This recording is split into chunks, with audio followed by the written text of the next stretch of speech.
독립운동 하려면 뭐 괴한이란 말이 있습니까?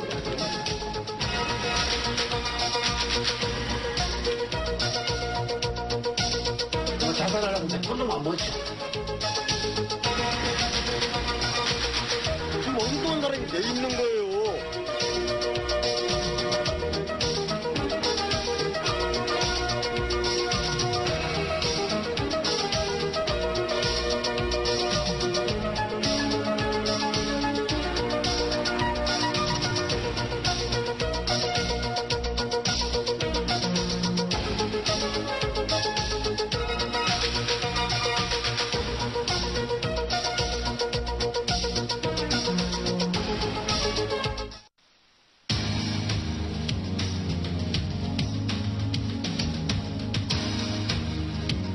여러분 안녕하십니까? PD수첩입니다. 괴한들이 타락한 언론과 손을 잡고 전 국민의 친일파화를 시도하고 있다. 친일 반민족행위 진상규명 특별법을 다루는 국회 법사위에서 한 국회의원이 발언한 내용입니다. 괴한은 뭐고 타락한 언론은 무엇을 의미하는지 궁금합니다만은 잘못된 역사의 청산이 잘 안 되는 이유를 깨닫게 해주는 말이기도 합니다. PD수첩의 연중기획 친일파는 살아있다 제3부. 오늘은 정리 안 된 역사로 인해 선과 악이 뒤바뀌는 현실을 보여드릴까 합니다. 지난주에 있었던 국회 법사위 전체 회의. 지난 2월 17일 문화방송 최준영 PD 주재 아래 제작 방영된 PD수첩에서는 단순히 본의원이 선친께서 척박한 10월에 면장을 지낸 사실에 대해서 이를 일방적으로 친일파도 매도하고 본의원이 그 후손이기 때문에 동법안의 통과에 반대한다는 전혀 사실과 부합하지 아니하는 방송을 내보내기에 이르렀습니다. 친일 반민족행위 특별법 심의에서 첫 발언자 최현희 의원은 PD수첩을 비난하고 나섰습니다. 지난해 12월 법사위에 상정된 뒤 수정과 삭제, 반려와 재상정을 거친 끝에 열린 회의였습니다. 비난의 대상은 지난 2월 17일 방송된 친일파는 살아있다 두 번째 방송이었습니다. 무책임한 여론재판을 조장하는 저희가 도대체 무엇인지, 역사 문제를 정치적으로 악용하려는 특정 세력의 불순한 의도가 개입된 것은 아닌지 심각한 문제 제기를 하지 아니할 수 없습니다. 이어 김용균 의원이 신상 발언을 요청, 가세했습니다. 법사위원 고향을 찾아다니면서 조상의 무덤까지 파 뒤적이면서 못된 짓을 하고 있는 이런 일단의 괴한들이 있습니다. 이런 자들은 이 법을 이용해서 전 국민의 친일파와 전 국토의 투쟁 난전화, 전 인민의 모략 대상화 등을 통해서 국가 사회를 일대 혼란으로 돌아가려는 그런 음모가 존재합니다. 친일 반민족 행위자를 규명하는 것보다 더욱 중요한 것은 국민을 선동하고 나라를 망치려는 반민족 행위자. 이런 자들을 색출, 처단하는 것이 본연 급선무라고 생각합니다. 특히 제17대 총선을 앞둔 이 시점에서 그 괴한들의 음해 활동은 타락한 언론인과 손을 잡고 추진이 되고 있습니다. 그동안 특별법 제정을 촉구해온 사람들이 괴한 그리고 처단해야 할 반민족 행위자로 낙인 찍혔습니다. 잠시 이걸 보류하고 다음 한 건으로 넘어가겠습니다. 자신들이 직접 수정했던 바로 그 법안을 또다시 검토해야 하겠다는 김 의원이 예상치 못한 주장에 법안 심의는 1차 보류되었습니다. 심의를 지켜보던 독립운동 유관단체 회원들은 김용균 의원의 발언에 분노를 감추지 못했습니다. 교환이라고 그러면 우리를 독립운동까지 들먹이면서 교환이라고 그러면 독립운동을 한 사람들이 교환이라는 얘기인데 그러한 발언을 한 사람을 우리가 가만히 있을 수 있나요? 알 수 없어 가시죠. 제 친구이고 저희도 그렇죠. 저희도 지금 굉장히 한다운 법적 집기를 해야지 본질적인 걸 하잖아요. 어쨌든 이 법사위에서 이걸 통과시키는 중이니까. 아니 강도가 지킴 보고 강도로 괴한이라고 괴한이라고 하는 게 똑같은 이치죠. 아니, 친일파가 어떻게 독립운동 한 사람 보고 괴한이라는 말을 씁니까, 그래? 그게 조선실이니까 지금 그래도 의원님. 아니, 독립운동한 사람 보고 괴한이라는 용어를 쓰는데. 괴한이 날고는 괴한이라고.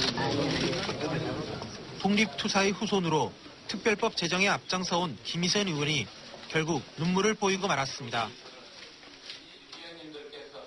속개된 회의에서 김용균 의원이 또다시 괴한을 운운하고 나섰습니다. 괴한들이 법안을 심의하고 있는 국회의원에게 압박을 하고 또 국회의원을 모함하기 위해서 가전 지저분한 수단을 강구를 해서 국회의원의 명예와 또 그 조상들의 명예를 훼손시키기 위한 악랄한 행위를 한 데 대해서 매우 유감스럽게 생각을 하면서 이러한 자들에 대해서 적어도 이 법안을 적극적으로 추진해온 최용규 의원, 이종걸 의원, 김희선 의원은 그러한 자들의 배후에 대해서 알고 있을 것으로 추측이 되는데 이 자리에서 이러한 자들을 불러서 사과를 시킨 이후에 이 법안의 심의에 착수할 것을 제안합니다. 배우를 운운하신다는 것은 아무리 이게 국회지만 그 말씀은 삼가하셔야 될 말씀을 하신 것 같습니다. 그 배우는 다시 한번 말씀드리지만 친일을 청산해서 민족 정신을 바로 세우자는 국민들의 정서가 그 배우일 따위로 생각합니다. 김용균 의원은 법안을 재검토해야 한다는 주장을 굽히지 않았습니다. 적어도 조사 대상자가 어떤 지주의 재직한 사실만을 가지고 그 사람을 친일 반민족 행위라고 단정해서 신문, 잡지, 방송 등을 통해서 명예를 훼손하는 그러한 만행을 저지르서는 안 된다는 점에서 그러한 것을 금지하고 또 처벌해야 할 것입니다. 그 당시에 참여했던 의견이 다 있는데 이제 와서 오늘 또 이걸 또 다시 얘기를 하면서 성격 규정까지 하시겠다는 것은 월권이라고 생각합니다. 역사의 기록으로 남겨야겠다라는 것이 우선 우리의 목표이기 때문에 이 자구 수정이 자체가 중요한 것이 아니라 이 법안을 통해서 통과시키고 해서 그런 거를 역사 앞에 적나라하게 내놓을 수 있는 그런 기회가 더 중요한 거 아니겠느냐 싶어서 잠시 정리하겠습니다. 그동안에 좀 적극적으로 머리를 맞대고 이 해결 방안을 강구했더니 그게 좋습니다. 결국 김용균 의원이 마련해온 수정안을 검토하기에 이르렀습니다. 수정 대상은 친일 반민족 행위의 범위와 대상을 규정한 제2조. 수정안은 대부분 수용되었으나 일본 군대의 장기로 침략 전쟁에 협력한 행위자의 범위를 어디까지로 할 것인가가 마지막 쟁점으로 남았습니다. 제국주의 군대의 장교로서 육군 소위가 무슨 친일 반민족 행위를 할 수 있습니까? 적어도 중좌 이상의 계급은 되어야 친일 반민족의 개념에 들어갈 수 있다. 또 그러한 이상의 자라야 친일 문제에 협력했느냐 안 했느냐 판단 대상이 될 것이다. 중자라는 직책이 우리 없었어요. 우리 사람은요. 그럼 이걸 여기다 넣는다는 의미는 중자 이상으로 없는 사람을 뭘 여기다 넣습니까? 그러자면 차라리 10%랑 없애라 그런 게 많이 맞죠. 육군 소위를 상대로 해서 침략 행위자다 이런 식으로 우리가 법을 만들어가지고 과연 되겠느냐. 법안 심의는 일본군 소위 출신인 박정희 전 대통령의 친일 행위 논란으로 비화되었습니다. 당리 당력 차원에서 접근을 하는 의도가 있다면 그 잘못되었어요. 저는 이렇게 생각합니다. 왜냐? 박정희 전 대통령 따님은 지금 현재 한나라당의 주자로 부상하고 있는데 거기에 대한 혹시라도 그 부분에서 공격 빌미를 삼기 위해서 그런 정략적인 어떤 발언이 아닌가 그런 의도는 아닌가. 이제 와서 시점이 그야말로 무슨 당리당략적이라는 건 전혀 맞지 않는 얘기를 하셔서 그 맞지 않는 것에 대해서 정정해 주시기 바랍니다. 그 정도 되었습니다. 저기는 마지노선입니다. 한나라당은. 왜? 박정희 전 대통령을 친일로 몰려는 의도가 있다. 라는 것입니다. 터놓고 얘기합시다.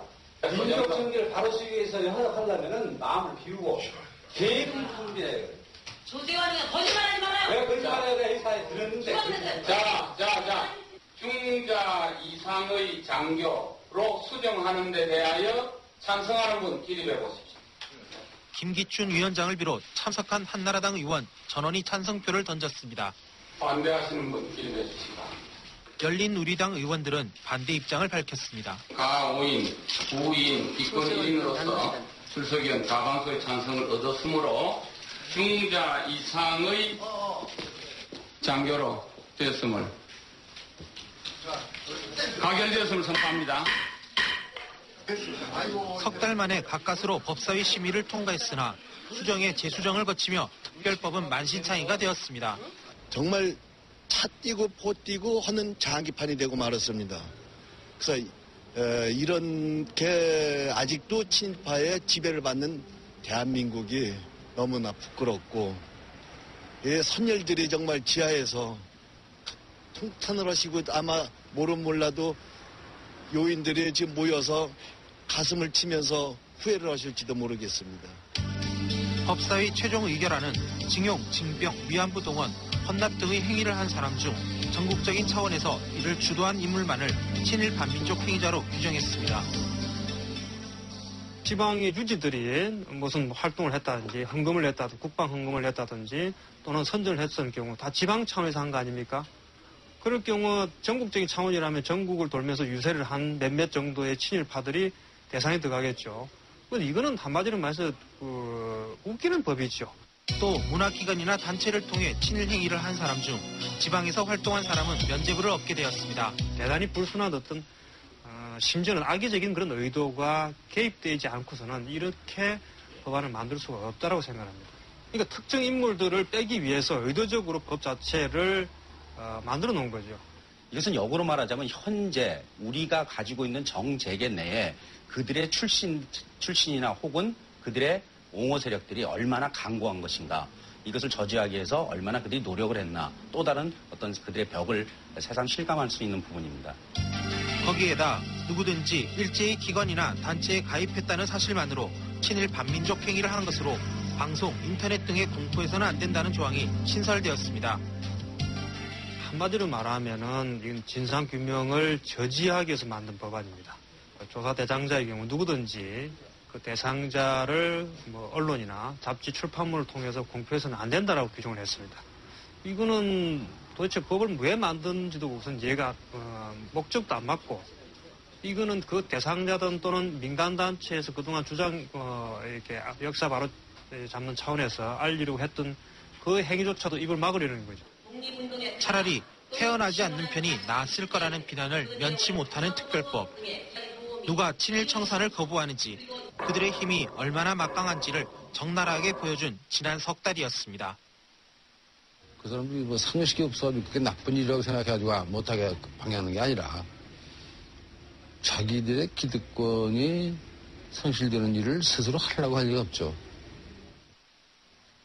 네, 이 괴한 소리까지 들어가면서 애쓰신 분들의 노력에 힘입어 법이 통과되긴 했지만은 이 기쁨보다는 착잡함이 앞섭니다. 오동훈 PD, 지금 이 법이 통과되긴 했는데 애초에 안과는 많이 달라지지 않았습니까? 네, 그렇습니다. 일단 법을 제정하는 것이 시급했기 때문이라고 합니다. 문제가 있는 조항은 차기 국회에서 수정할 수도 있다는 입장입니다. 그러나 전문가들은 반대하는 세력이 존재하는 현실에서 법 조항의 수정은 힘들 것으로 보고 있습니다. 그럴 경우 왜곡된 역사를 바로잡기는커녕 오히려 면죄부를 주는 법이 될 수도 있습니다. 지난 2000년 진주시 명성면에서는 친일 반민족 행위 혐의자 한 명이 면죄부를 얻었습니다. 명성면이 국내 최초로 시도한 연사 편찬 작업이 발단이었습니다. 필자는 일제시대를 연구하던 중 독립투사들로부터 고문왕이란 소리까지 들었다는 고등경찰 하팔락이 이 지역 출신이란 것을 발견했습니다. 제가 처음부터 관길이 하팔락을 아십니까? 이렇게 접근한 적도 없어요.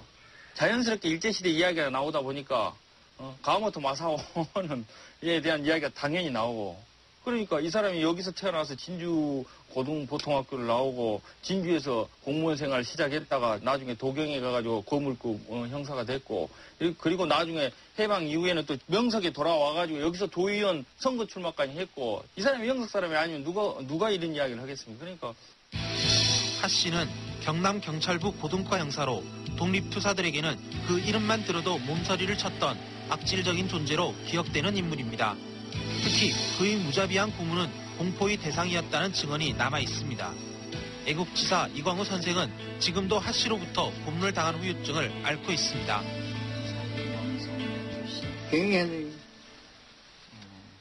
저는 제일 싫어하는 경영에서 만주까지 가세요? 예. 아버지가 하팔락이 바지를 잡았답니다. 하도 너무 심하게 때리고 곤란하니까 뒤에는 아버지가 제정신이 아닌 것처럼 해갖고 하팔락이 발 잡고 아버지라 불렀대요. 그러면 혹시 조금 하나 동정이 생겨가지고 덜 때리지 않을까 싶어가지고 너무 못 견뎌가지고 그래도 때리더라 합니까? 그러니까 이거는 짐승이야 지금도 하시잖아요. 그런데 하 씨의 행적이 면사에 실린다는 소문이 나자 곳곳에서 압력이 들어오기 시작했습니다. 하팔락 본인은 물론 하 씨 부친의 행적까지 일체 언급하지 말라는 요구였습니다. 삭제 요구서에 있던 수정안 같은 데 보면은 그 표현 자체도 엽기적입니다. 모든 걸 완전히 뭐 이런 표현이 들어갈 정도로 철저하게. 그래서 참 저는 좌절을 많이 했어요. 역사랑 과연 무엇인가? 면사 집필자에게 압력을 행사한 주역은 하 씨의 일가 친척과 고향 사람들 그리고 면의 유지급 인사들이었습니다. 이물로 열라면 다 였고 안 열라면 하나도 안 열고 그런 게 이제 그래야 공부해야지. 합판내만 뜯고 연락하는 것도 아닌 것이고 또 합판내는 빼는데 다른 사람은 또 연락하는 것도 아닌 것이고 열라면 다 였고 안 열라면 안 열고 그런 게 이제 이분은 여기 와서 뭐 친일 행각을 저질이 진주에서 한 사실이 없고 외지에서 부산이나 뭐 서울이나 뭐 했기 때문에 국가적으로는 다른 거지 우리 행위에서는 다룰 문제가 아닙니다. 결국 면사 편찬위원회는 하 씨의 친일 행적을 완전히 삭제하기로 결정했습니다. 역시 이 친일 문제는 민감하고 그래서 이게 이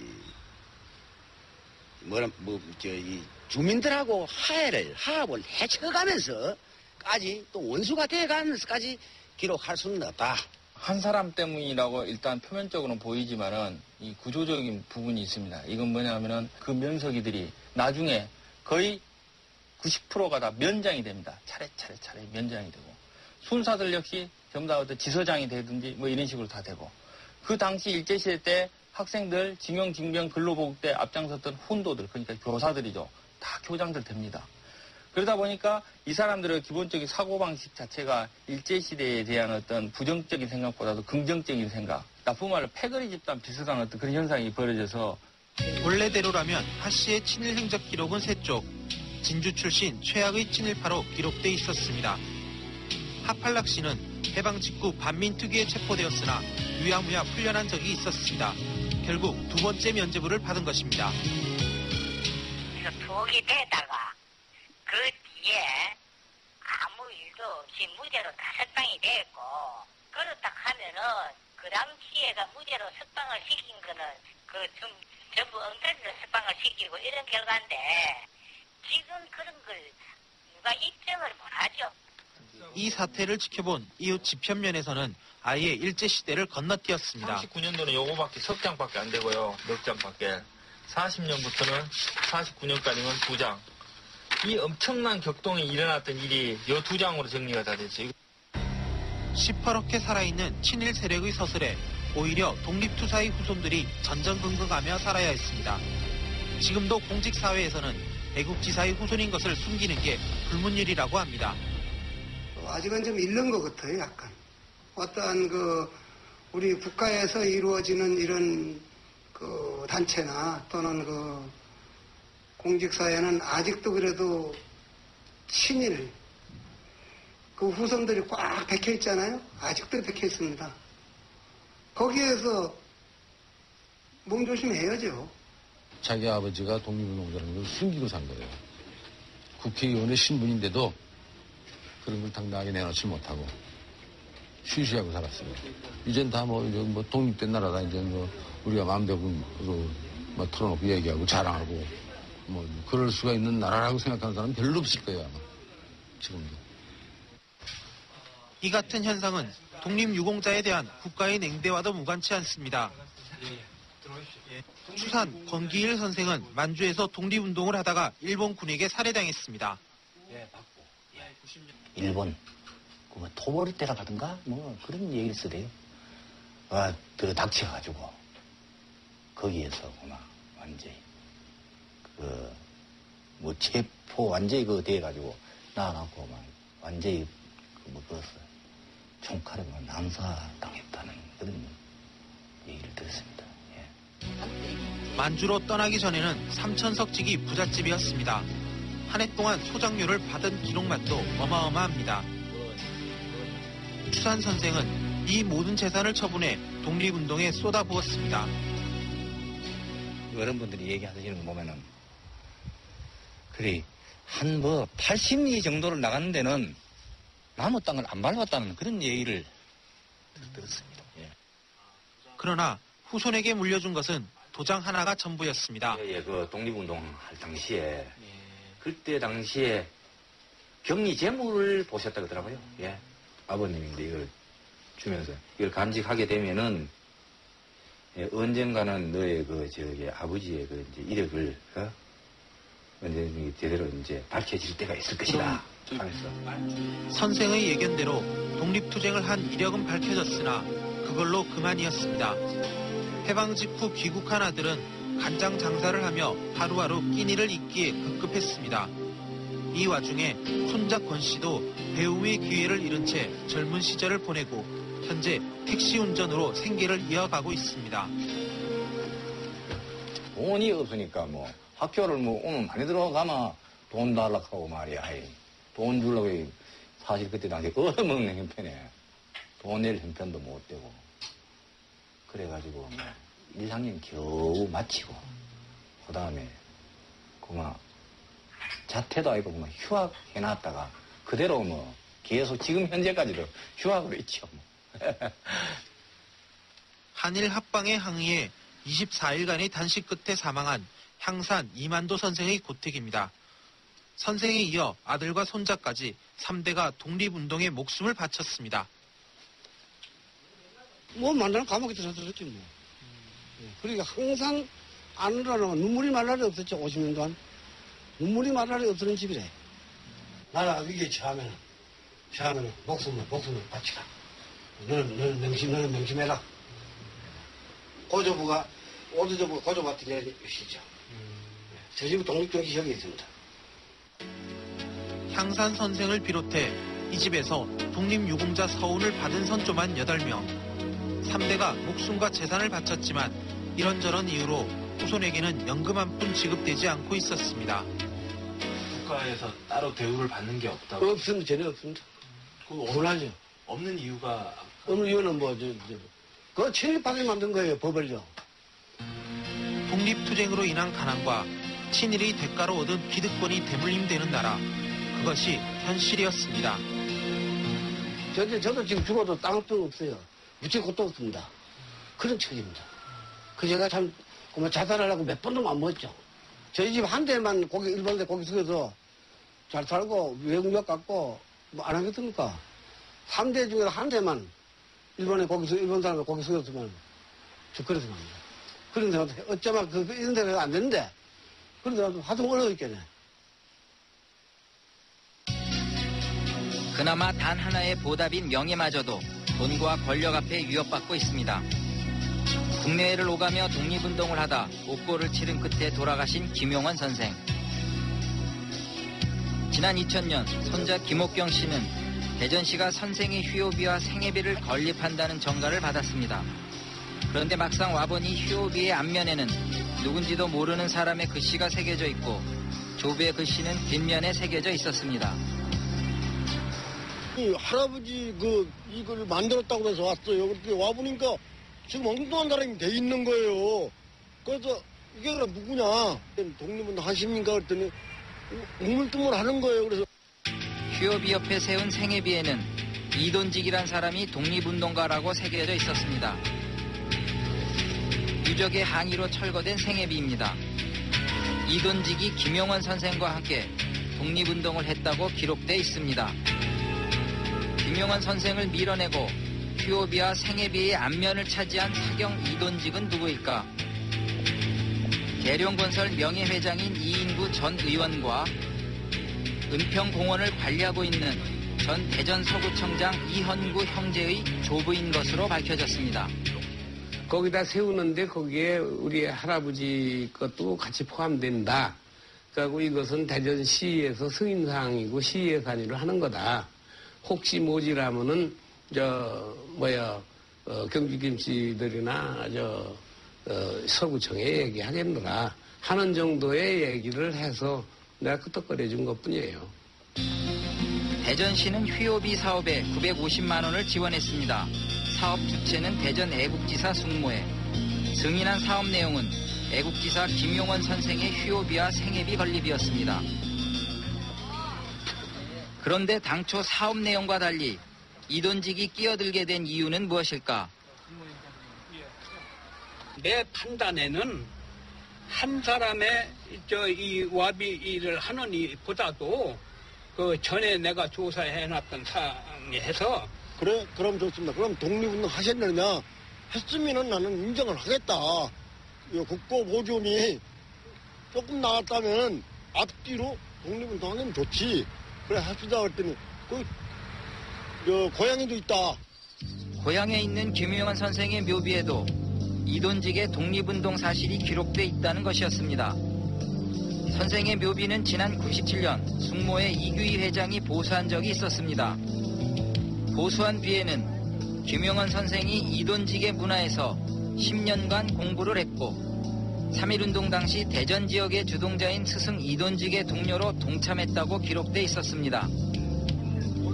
원래 이 비문에는 없었던 내용이 추가되어 장손도 모르게 비문이 바뀐 것입니다.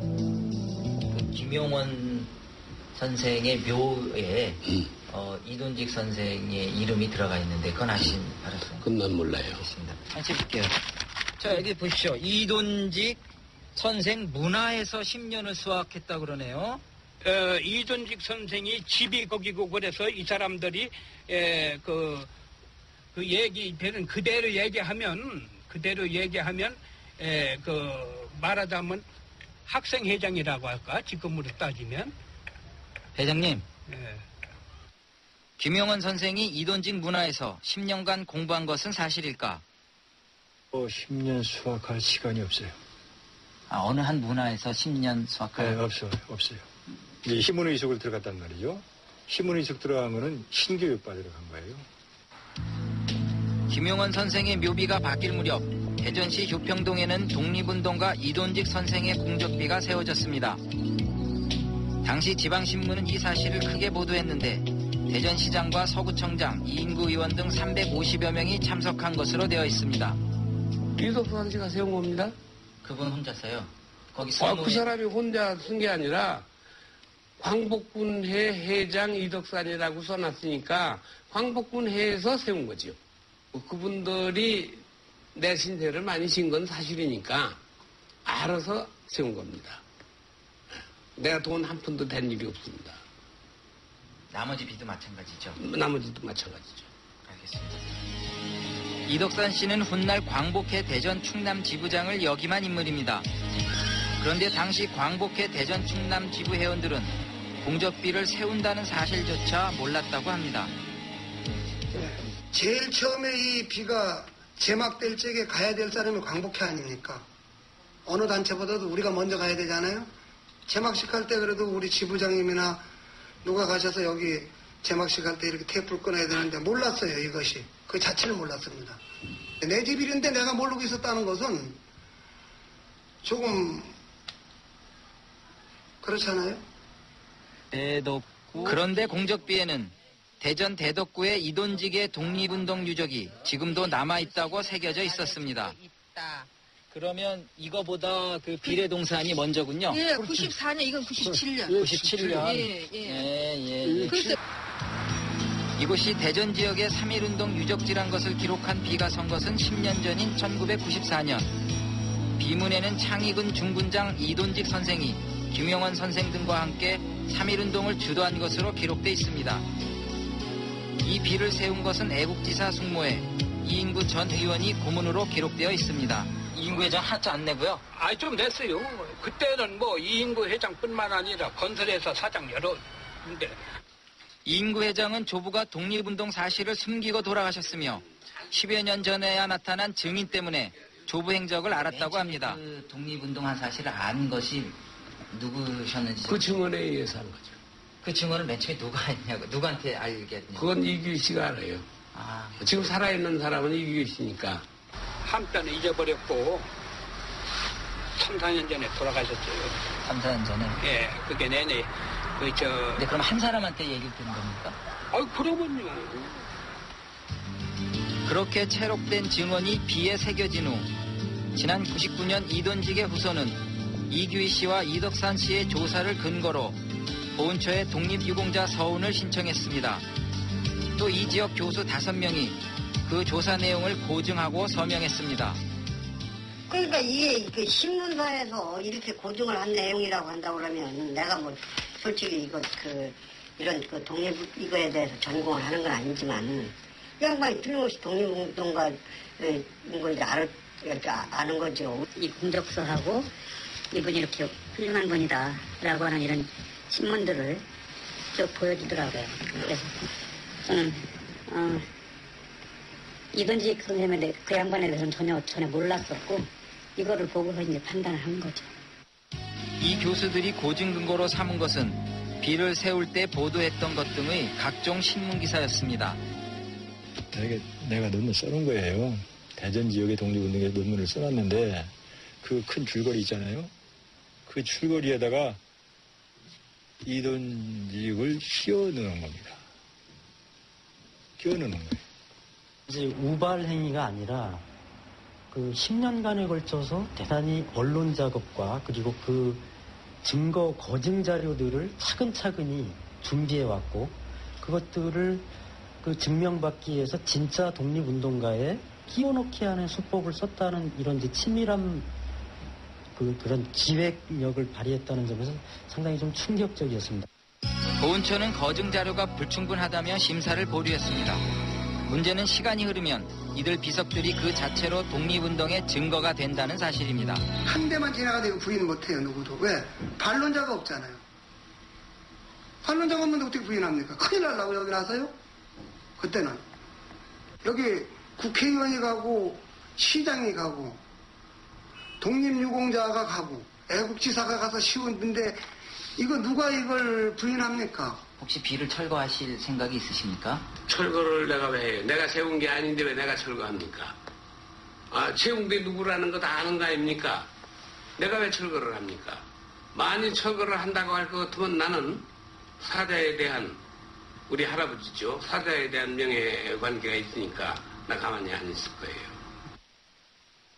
네, 이 증인도 없고 모두의 기억이 희미해져 간다고 묘비까지 바꾸어서 애국지사로 둔갑시키는 현실. 이 역사를 얼마나 우습게 하는지 잘 보여주는 것 같습니다. 이 조롱희 PD, 지금 이런 식으로 친일파가, 심지어는 친일파가 애국지사로 둔갑하는 사례 적지 않죠? 예, 물론입니다. 지금까지 친일 반민족 행위에 대한 철저한 진상 규명이 없었던 관계로 친일 혐의자가 독립유공자로 바뀐 예는 한두 건이 아닙니다. 이런 것들은 단순한 훈장 수여의 차원을 넘어서 민족 정기를 좌우하는 문화 예술계까지 확대되어서 친일 정산을 더욱 어렵게 하고 있습니다. 3.1운동이 일어난 지 85년, 올해도 만세 소리는 울려 퍼졌습니다. 대한민국 만세! 만세! 만세! 그러나 85년 전 제기했던 문제가 모두 해소되었냐는 데는 이견이 있습니다. 나는 이 시간까지 뭐 독립이 됐다고 생각해 본 일이 없고, 광복절이니 8.15, 3.1절이니 그럴 때 가보질 않았어요. 언제 독립됐다고 뭘 경축을 하고, 뭘 기념을 하고. 거짓말들 하지 말아라. 해방 이후 우리 사회의 문제점을 단적으로 보여주는 것이 3.1 문화상입니다. 올해 45회를 맞는 이 상은 이름이 갖는 상징성과 파격적인 상금으로 선망의 대상이었습니다. 3.1 정신을 영원히 계승하여서 이제 우리나라 각 분야에 이제 탁월한 업적을 이룩한 분들을 주기 위해서 이제 지정을 한 거죠. 그런데 초창기 수상자 중 상당수가 3.1 정신을 계승한다는 이 상의 취지와는 거리가 먼 인사들이었습니다. 특히 예술 분야의 경우 모윤숙, 김은호, 백철 등 친일 혐의자들이 수상자로 선정돼 상의 권위를 의심케 했습니다. 해방 후 한국 미술계를 대표했던 이당 김은호. 그러나 일제시대에는 친일 조직인 조선미술가협회 평의원으로 이른바 회화봉공, 하필 보국의 친일 행각을 벌인 혐의를 받고 있습니다. 대표적인 게 금차 복납도였습니다.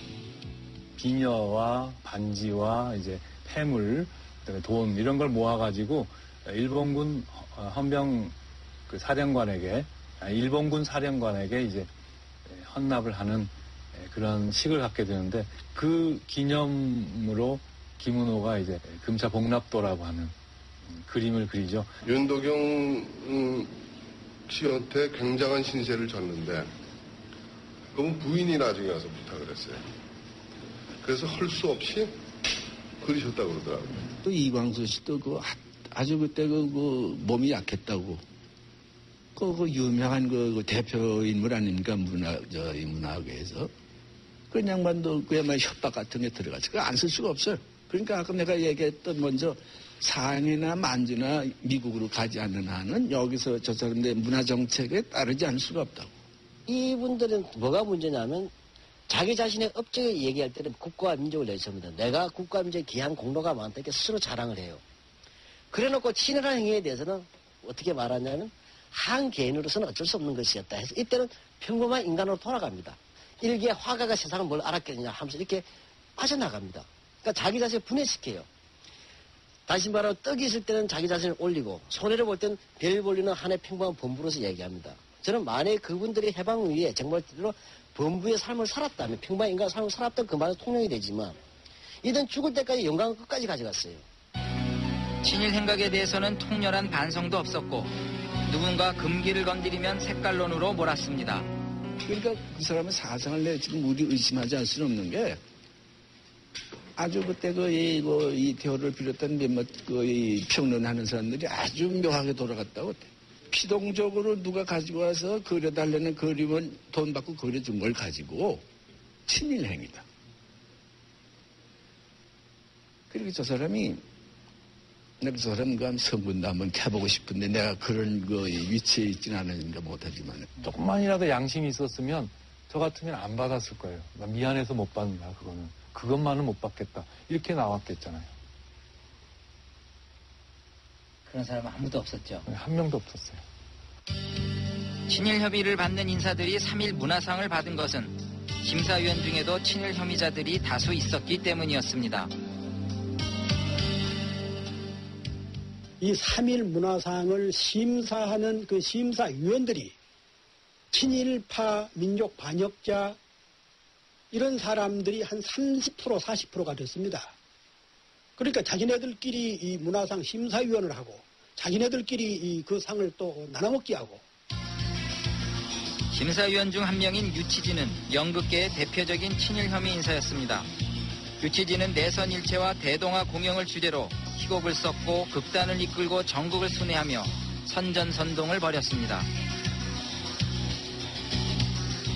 비록 일제 발협에 어쩔 수 없이 친일 연극을 했죠. 가령 북진대에 흥룡각을 쓰고 또 현대극장이라는 그 극단을 이제 이끌면서 어쩔 수 없이 했지만은 그 양반은 창시명도 안 했습니다. 누가 시킨 게 아니에요. 내선일체를 왜 하느냐? 그 자기 논리가 있습니다. 내선일체는 우리 조선인들이 그동안 식민지당하면서 차별받았는데 이제 우리가 일본이 돼버리면 완일본이 돼버리면 차별이 없어진다. 그러니까 좀 차별 철폐운동이에요. 이 사람들은. 그렇기 때문에 아주 적극적으로 한 거죠.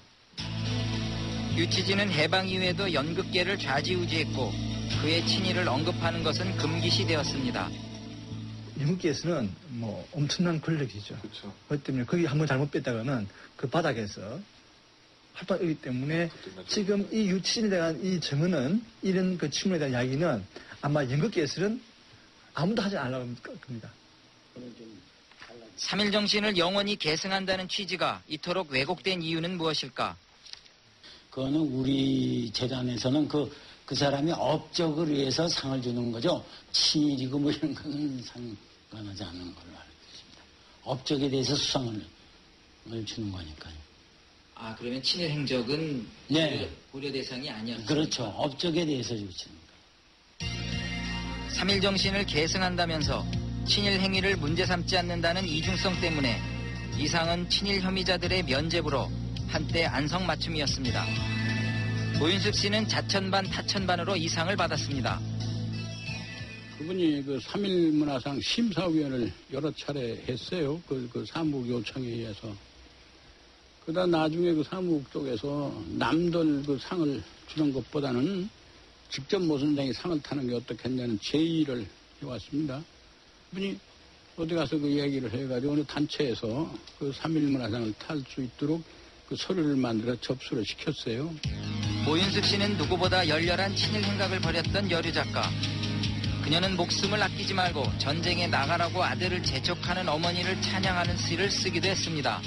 자기는 일제 때 젊은 이화여전 졸업하고 젊고 그렇게 초기에 이제 그 시를 쓰고 어떻게 할 수가 없어서 그들에 끌려 다니다시피 해서 이제 이 친일 행동을 했는데 그다음에 이제 친일이라는 것도 이제 몰랐다는 거죠. 친일이 너무 가버린 거예요.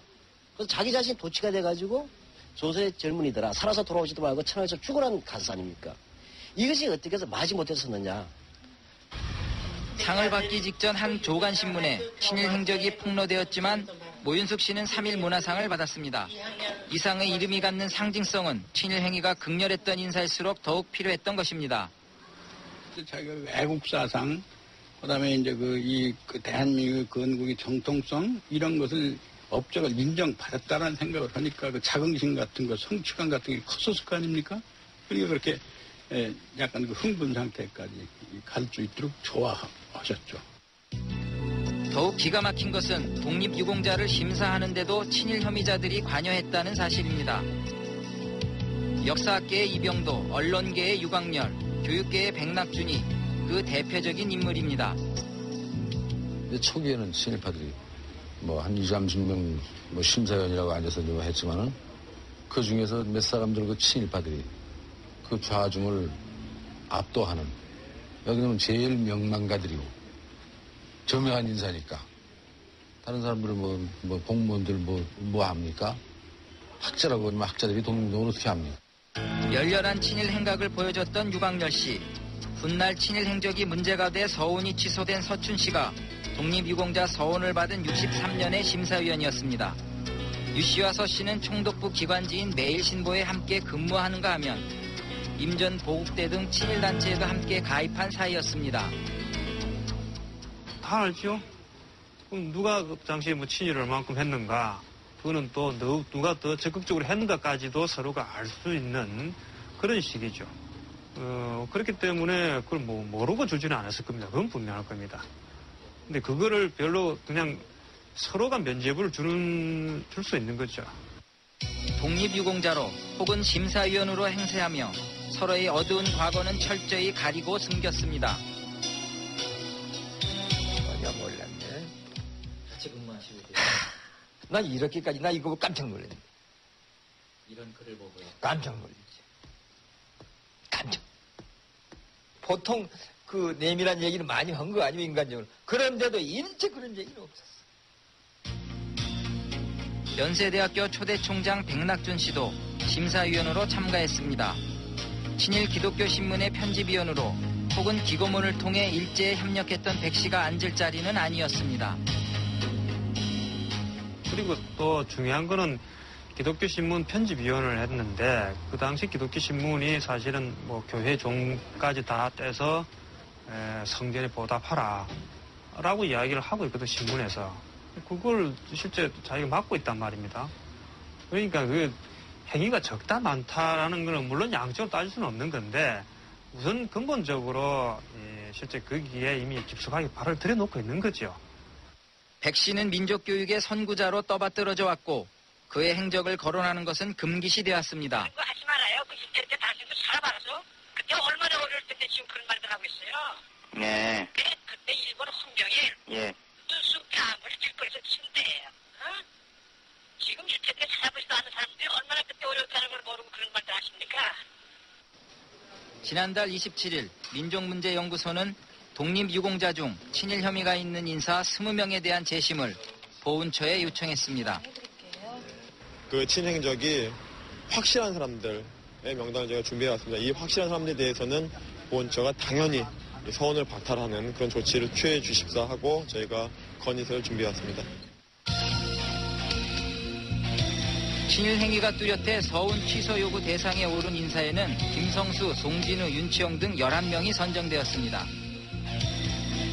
이외에도 이갑성 씨 등 9명은 친일 혐의가 깊어 재심이 요구되고 있습니다.